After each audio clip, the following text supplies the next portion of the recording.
Good morning, good afternoon, good evening, whatever time you're watching this. Today's case will actually be in two parts. And we haven't done this before, have we? But today's case will be the case of the kidnapping of Steven Stayner. And there is something else incredibly relevant to this case, but we will save that for later. So let's get into the video.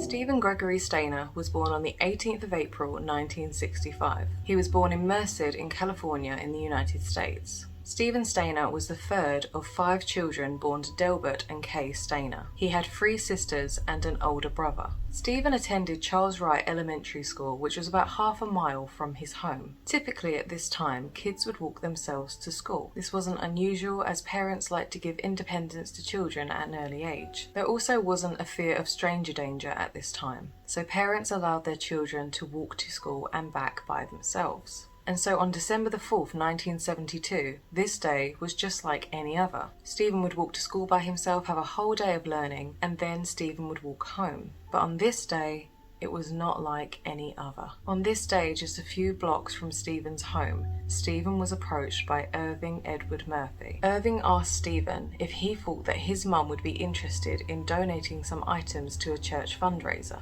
Steven said that he believed that she would, so Irving offered him a ride home, and although Steven persisted and said, "I'm only a few blocks from home, I can walk," Irving was very determined to get Steven in his car. Steven did keep saying no, but then Irving said, "If you get in my car, when we get to your mum's house, getting the donations into the car will be a lot easier than carrying them back and forth." So Steven then accepted the ride from this stranger. When Steven got in the car, he was surprised to see another man, and this man was known as Kenneth Parnell. Kenneth was driving the car, and when they were returning to Steven's home, they actually missed Steven's road entirely. It was at this point that Steven then started to panic. He then started to realise that he could be in deep danger. He told Kenneth and Irving that they had missed his road, and they said, "Don't worry, we will call your parents when we get to our destination." I think it's now time to investigate who this Kenneth person was.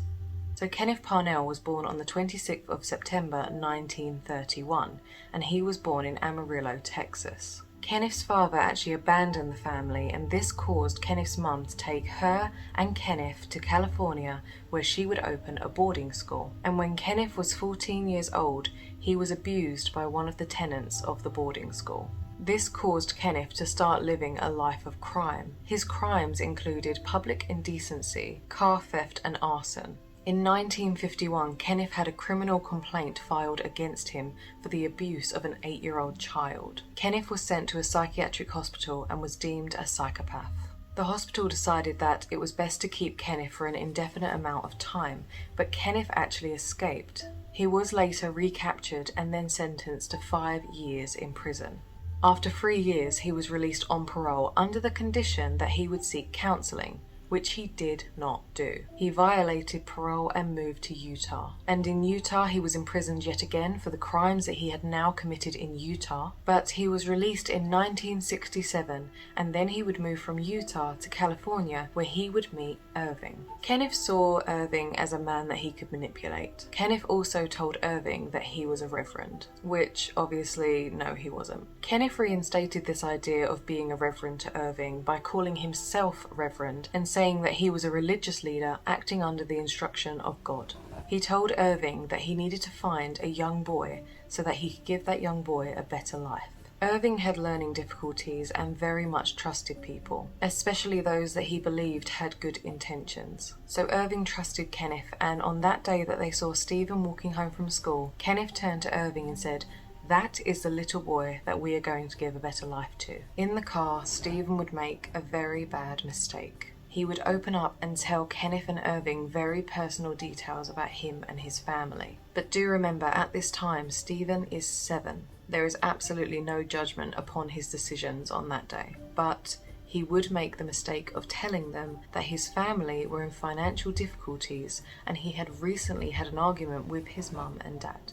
This unfortunately would be used against Steven and work very well in Kenneth's ultimate plan. They eventually arrived at a cabin, and when Steven walked through the doors of the cabin, he saw that it was already set up for a child. There was lots of toys and there was loads of things that would occupy a child. Kenneth had already set up the cabin before Steven's arrival to try and give whatever child they found a false sense of security. Steven did begin to play with the toys, but after a little while he became incredibly anxious and he asked Kenneth and Irving if he could go home. Kenneth turned around to Steven and said, "We phoned your parents and they said you can stay the night." After this, Kenneth then decided that he would elongate Steven's stay by saying that he had phoned his parents and they were very angry with Steven over the argument that they had only a few days earlier. It was complete and utter manipulation, and unfortunately the information that Steven had told Kenneth and Irving in the car became so crucial to Kenneth and Irving being able to keep Steven longer. The very first night that Steven was imprisoned at the cabin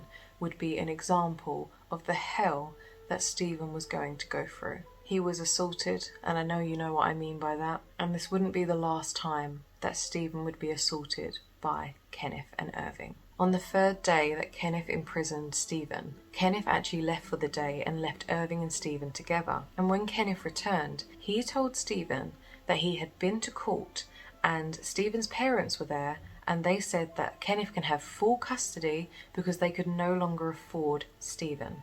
See, again, this is Kenneth using that very vital information in the car against Steven. Steven said that his family were financially unstable, and now Kenneth has used this as a way to keep Steven. It's absolutely evil, isn't it? Steven must also be feeling all kinds of emotions right now. He must be feeling so scared and so utterly anxious and very, very sad. As a 7-year-old child, this is just heartbreaking. So Steven cried upon hearing this news, and he said to Kenneth, "Please, I want to go home now." And Kenneth said, "You can't go home. I'm your dad now." Kenneth also escalated the situation by saying that Steven can no longer use his own name. His new name would be Dennis, and any time referring to Kenneth, he would have to call him Dad. Kenneth and Irving would then move Steven to live at Yosemite Park where they worked. But Yosemite Park was full of tourists and people coming in and day out. So Kenneth then decided to move Steven yet again. Kenneth took Steven to live in Santa Rosa and Irving stayed behind in Yosemite Park. Steven's abuse continued. He was lied to every day and assaulted every day. Steven was made to enroll in a new school with a new identity. His new name would be Dennis Parnell. Kenneth warned Steven that if he ever revealed his true identity, there would be serious and terrifying consequences. He also then told Steven that there is no point asking about his dad anymore, his real dad, because his dad had died and the rest of the family had moved away from the area. Can you believe it? I'm just pausing here because I need a minute. It is insane the lengths that Kenneth went to ensure that he could keep Steven hostage for so long. It's just utterly apparent. You know, they knew that he was 7 years old. They knew he was highly impressionable, and anything that they said, he would believe. And this is exactly what happened, because then Steven believed that there was no point escaping because he had nowhere else to go. And even if he did, no one else wanted him.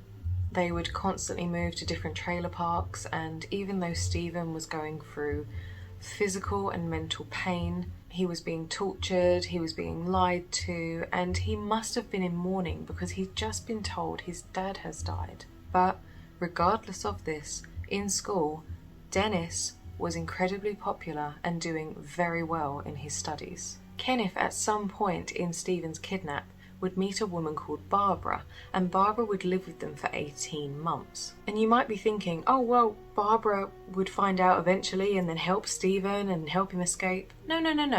In the 18 months that Barbara lived with Kenneth and Steven, she knew everything that was going on. She was well aware of the abuse, and she also participated in it.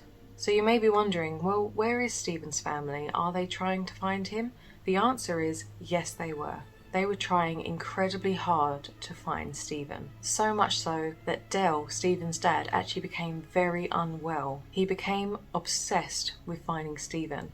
So much so that if someone had given him a tip-off, which may or may not have been true, and more times than often it was not true, Dell would get Kay and all of the family in the car, and they would shoot across California in the hopes of finding Steven. And they didn't just do this once or twice, they did this a lot. It absolutely consumed their lives, the hope of finding Steven. Unfortunately, although they had a lot of tip-offs to the location of Steven, not one tip-off caused them to get any closer to finding him. As the time continued and the family's efforts came to nothing, Dell got incredibly frustrated. So frustrated that he actually took this out on his wife and his children. Dell started to go quite into himself, and his relationship with Kay was incredibly strained, and his relationship with his children was almost non-existent. It's also said that Dell then became very argumentative with his oldest son. Dell's oldest son is called Carrie, and Carrie was hurting too because he loved his brother. In fact, Carrie was incredibly protective of all of his siblings, but he was most protective over Steven. I'm unsure if it's because Steven was the only other boy in the family, but Carrie and Steven had this beautiful, really strong friendship. So Carrie was hurting and Dell was hurting too, but the way in which that Dell was dealing with it was through being very upset, uptight and argumentative. So Dell and Carrie would clash quite often, which started to make the relationship between Carrie and his dad completely obsolete. Dell and Kay later on in interviews did admit that during the time they were hunting for Steven, they did neglect the rest of their family. Dell started to lose hope on ever finding Steven, but Kay was always sure that she would find her baby boy. In the Stayner house, feelings and counselling was not something to be believed in. Dell and Kay grew up hiding their feelings, so they then, when they had their own children, decided to instill this into them too. The siblings suffered immensely. They weren't just hurting, they were actually also being known by everyone else as the kids whose brother has been kidnapped. Carrie would go out each night and wish upon a star that his brother would safely return home. He also developed trichotillomania, which is caused by stress, and what it does is it causes you to pull your hair out, and for this reason, Carrie would always wear a hat. In 1979, 7 years after Steven's abduction, Kenneth would move him and Steven to Manchester in California. Steven did not just receive sexual and mental abuse, he also received physical abuse. And from a very young age, Steven was allowed to smoke, to drink, and to do illegal substances. He was also now allowed to leave the cabin, but from years and years of brainwashing and manipulation, he would always return home. Steven was getting older, and his body was changing, and it brings me immense disgust to say this, but because Steven was becoming more manly, he no longer fit the sexual desire that Kenneth had. So Kenneth, at this point, now Steven's only 14 years old, but at this point, Kenneth is now looking for new, young victims. Kenneth thought that because Irving had helped him before to kidnap Steven, this time Steven could help Kenneth kidnap a new child. But Steven never lost who he was, and he did go out with Kenneth, but each time he played the role of Irving, he would deliberately fail. Kenneth knew that a young boy wouldn't go with him, so he needed a young boy to help him get a new abductee. So Kenneth then knew that he wasn't going to get any help with Steven, so he decided to look at Steven's friendship group. And there was a boy called Sean that he thought would be perfect at helping him with his plan. He decided to bribe Sean with illegal substances and money to help him be a part of the abduction. Sean actually turned this down at first because he didn't want to be a part of it, but then Kenneth decided to threaten Sean, which made Sean so scared that he had to help Kenneth. On the 13th of February 1980, a very young boy called Timmy White was playing outside the front of his family home. Sean approached him and tried to get him in Kenneth's car. Timmy refused and immediately got so scared that he tried to run back inside and escape, but Sean outran him, grabbed his arm and put him in the back of Kenneth's car. Kenneth wasted no time and immediately told Timmy that he now needs to call him Dad. Kenneth also told Timmy that from that point on he would no longer be Timmy, he would be known as Tommy. Timmy had this beautiful bleach blonde hair, and Kenneth decided that that would be a real identification point if anyone saw him, so he decided to dye his hair brown. The abuse started immediately and continued right up to the point in which Steven returned home from school. When Steven turned home from school, he immediately saw Timmy. Kenneth then turned to Steven and said, "This is your new brother." And this is when everything came crashing down. Steven then realized that Timmy was going to endure the exact same fate that Steven had gone through and is still going through now. So Steven was incredibly smart. He knew he had to get Timmy out of the house and to safety. So Steven started to bond with Timmy and be his best friend, because if they were best friends, then Timmy would likely trust Steven. And at the same time, Steven was playing the really good son character to Kenneth. Steven was incredibly clever with this because he was getting Timmy to trust him and he was getting Kenneth to leave those two together. Steven couldn't make any bold moves when Kenneth was around, so Steven was waiting for a time in which Kenneth would go out and leave the pair together. On the 1st of March 1980, Kenneth had gone to work a shift in a nearby hotel. Steven seized this opportunity and said to Timmy that they're leaving. They obviously didn't have a car, they had no money, they had no means of transport, so they walked for miles. Steven then flagged down a trucker and asked him if they could be taken to Ukiah. Ukiah was the place that Timmy was kidnapped from, about 40 miles away. It was an excellent help that Timmy could remember that he lived in Ukiah, but he was so distressed that he couldn't remember the road name or door number to his house. So Steven then decided that the best option for Timmy would be to take him to a police station and leave him there. But when they got to the police station, Timmy walked inside, Steven stayed outside, and then Timmy came running out.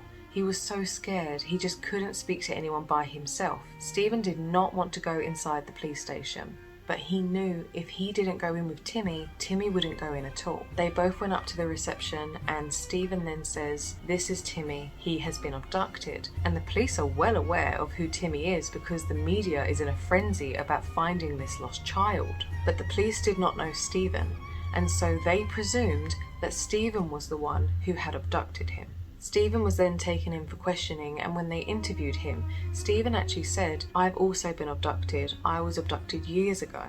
There is a very well-known quote from this interview, and Steven then turned to the police and said, "I know my name is Steven." He also then said, "I think my surname is Stayner." It's just really lucky that even though Steven for years was known to be Dennis, he always remembered his true identity. And the "I know my name is Steven" was such a big point of interviews and the press coverage, and it was everywhere. "I Know My Name is Steven" was also the title given to a mini-series based off of Steven Stayner's life. Steven knew a lot about Kenneth as well, and he gave some vital information to the police. The police then arrested Kenneth, and Kenneth got 7 years. That's right, 7 years. For all of his crimes, all of his torture against the 2 little boys, and 2 cases of kidnapping, plus he had previously been arrested in Utah, he got 7 years. That's unjustifiable. He was tried for the kidnapping of the 2 boys, but he was never tried for the sexual abuse, the manipulation, or even things like the false identities. Irving was sentenced to 5 years in prison, but was released on parole after just 2. Sean was also arrested for his involvement in the kidnapping, but he was just sent to serve a term at a juvenile camp. And Barbara was never arrested and never served any time in prison.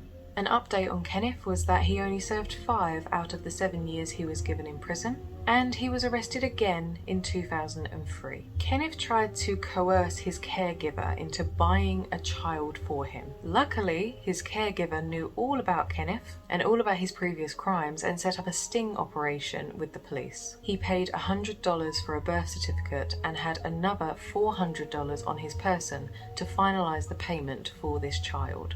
He tried to buy this child on January the 3rd, 2003, but of course there was no child. It was a police sting operation, and instead he was arrested. He told the authorities that "I just wanted a family." He got 25 years this time and served his remaining days in prison. He died in 2008 of natural causes, which is such a shame for everything that he did, but honestly, good riddance.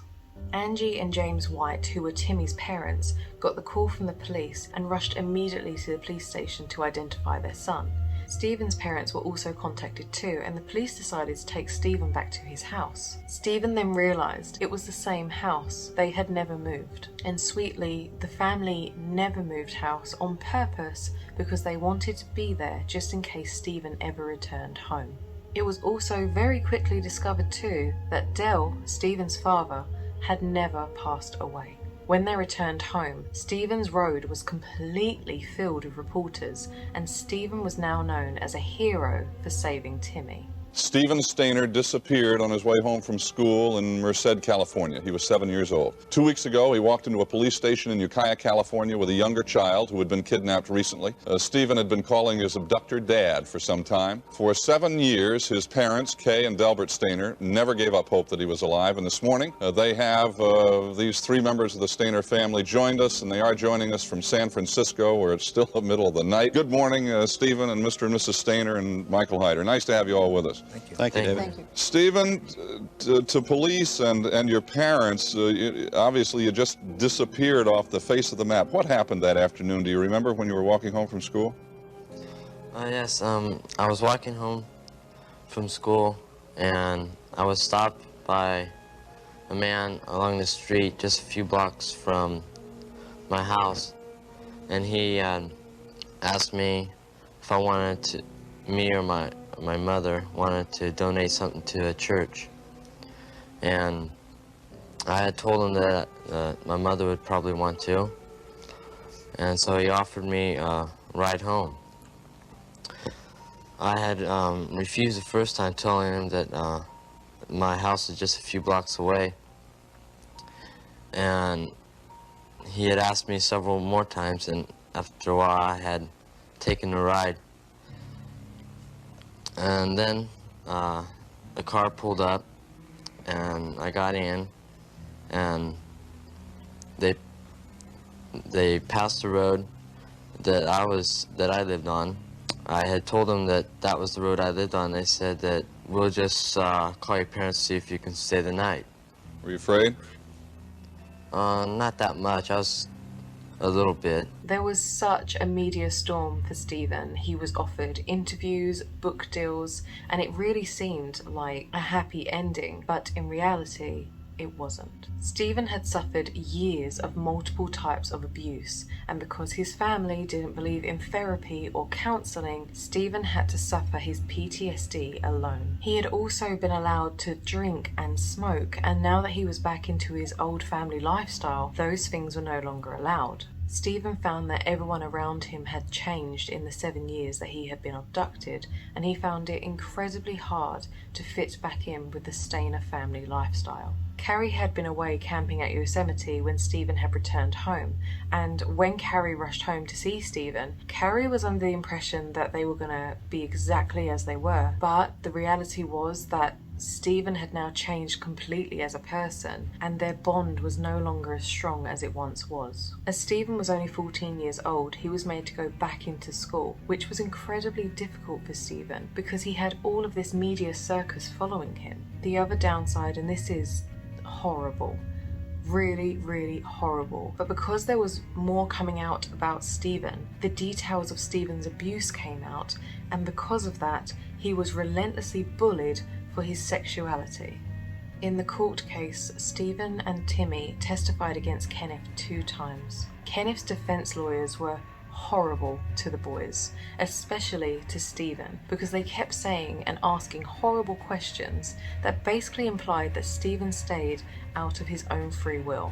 They asked this 14-year-old boy why he stayed with Kenneth, and luckily Steven was fantastic in his response. He said that he believed everything that Kenneth told him. He believed that he had nowhere to go, he couldn't escape because no one wanted him, but it was at the point that he saw Timmy, and he knew that Timmy was about to go through the same thing, that he had to escape and he had to keep Timmy safe. So as I mentioned, Kenneth got 7 years. Now, because there were 2 trials against Kenneth, Kenneth actually got 7 years each. But because of the law at the time, those sentences ran together, not separately. So Kenneth actually only served 7 years for both trials, not the trials individually. So he should have got 14 years, but he only got 7, and as I said, he only served 5. After this, there was a public outcry against the justice system, and it was from this point onwards that in kidnapping cases, the sentences would run separately. So that means in future, cases like this, Kenneth would receive 14 years, not 7. And I mean, this doesn't help Steven, but hopefully this helps anyone in future who unfortunately needs to go through a case like this. Timmy was able to go back to his family life and resume as normal as can be. Because of Steven, Timmy did not endure half as much that Steven endured, so falling back into routine, and because Timmy was also so young, it was relatively easy for Timmy to go back to the life that he had before the abuse, whereas Steven was really suffering. Steven, by the age of 19, had a lot of debt and a lot of unpaid parking fines. He ultimately would end up losing his license altogether. He did not graduate high school, and he found it incredibly hard to ever get back into the family lifestyle. And it got so bad that Dell and Steven kept arguing, so at the end of this, Dell said to Steven, "You have to leave the family home." I honestly couldn't believe it when I read it, but Steven has gone through so much, and obviously he's going to be suffering, but the family don't believe in therapy or any kind of counselling, which Steven so desperately deserved and needed. And at the back of this, they then kick Steven out of the family home. I cannot imagine how Steven was feeling at this point. His life had already been so torturous, and now he's being kicked out of his one safe place. Steven said in an interview, "I returned almost a grown man, and yet my parents saw me as their 7-year-old. After they stopped trying to teach me the fundamentals all over again, it got better. But why doesn't my dad hug me anymore? Everything has changed. Sometimes I blame myself. I don't know sometimes if I should have come home. Would I have been better off if I didn't?" When Steven left home, he carried on doing what he knew best: alcohol, illegal substances, and smoking. He was a very mature, independent teenager, and he was incredibly rebellious, and it was seeming that his life was going completely off the rails. But soon he was put on the straight and narrow when he met a girl called Jodie Edmondson. The pair dated for a short while, and in 1985 they got married. Steven and Jodie would have 2 children, a daughter called Ashley and a son called Steven Jr. Steven started to realise that what had happened to him might help other people be saved from kidnapping. So Steven would go and speak at child abduction groups, and he would also give interviews on how to keep yourself safe in these situations. He would also find Christ and join the Church of Jesus Christ of Latter-day Saints. I have some unfortunate news now for you about Steven, and that is that on the 16th of September 1989, Steven would pass away from the injuries that he sustained in a hit-and-run accident. Steven was riding home from work when he was hit by a car, and Steven's head injuries were so severe and unfortunately fatal. 500 people attended Steven's funeral, and Timmy White was a pallbearer. Timmy was 14 years old at the time. I'm really sorry that that's how that case ended. Steven had such a hard life, filled with pain and torment, but he became a hero because he saved Timmy's life, and he probably saved a very large amount of other lives with his interviews and his talks. So I did say that there's 2 parts of this case, and we are going to be talking about the next part in the next video. The next part completely spins this story on its head, so please stay tuned for that. That will not be out too much later. Thank you for watching, and I will conclude this story in the next video. Bye for now.